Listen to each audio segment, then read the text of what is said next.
A chilling new Jay Slater theory has been revealed, speculating the teen could be alive and have secretly boarded a yacht that vanished. The mystery of the teen's disappearance has deepened after Jay's last known location on June 17 was thought to be marked by a ping from his cell phone on Tenerife after a night of partying on the island. The apprentice bricklayer went to stay with two British men he met at the festival before trying to make the 11-hour walk back to his holiday apartment. The phone pinged in a remote area in the north of the island, not far from the Airbnb dry and treacherous landscape. But a new theory states 19-year-old Jay threw his phone into the bushes in order to avoid detection after allegedly stealing a PS 12,000 Rolex. He could have then made his way down the nearby Los Gigantes cliffs via a safe route to a nearby jetty there.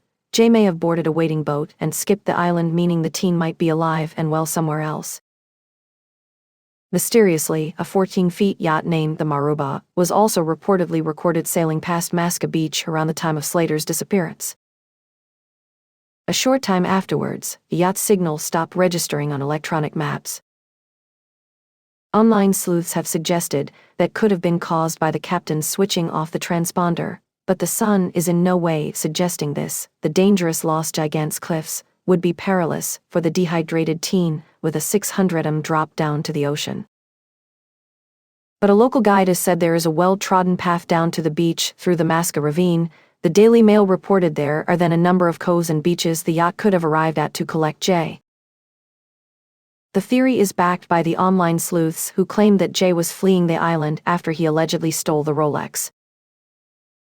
The Rolex disappeared when a fight broke out at the club Jay was partying at, with investigators questioning taxi drivers and bar staff present on the strip. The last known location of the cell phone was critical to search efforts to find Jay. Rescue crews focused their search efforts on the 2,000-foot Masca ravine in the north of the island. Police searched for days using drones, sniffer dogs, mountain rescue specialists, in the northern hills of Tenerife around where the phone pinged. Jay had used the phone to make a desperate phone call to pal Lucy Law saying he was lost, thirsty, his phone was about to die, and that he'd been cut by a cactus. She claims he appeared panicked on the 8.50 call.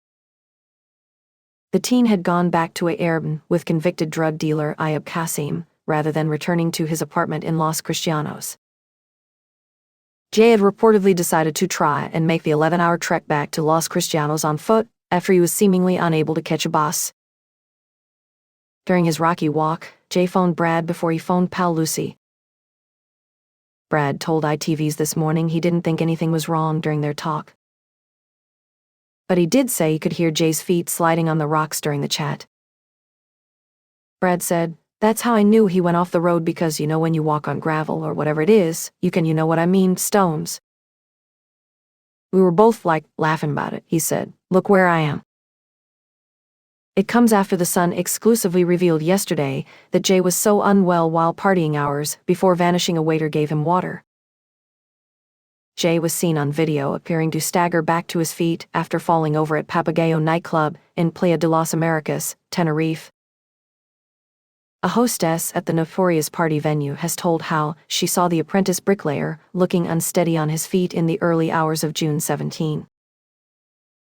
She told the Sun, "I remembered Jay because he was unstable on his feet. I gave him some water for free as he didn't look well." Ravers are usually charged €3 for water at the club, which sits on Tenerife's infamous party strip crammed with tourists. The search was called off by police on June 30 after 2 weeks of hunting for the teen in the island.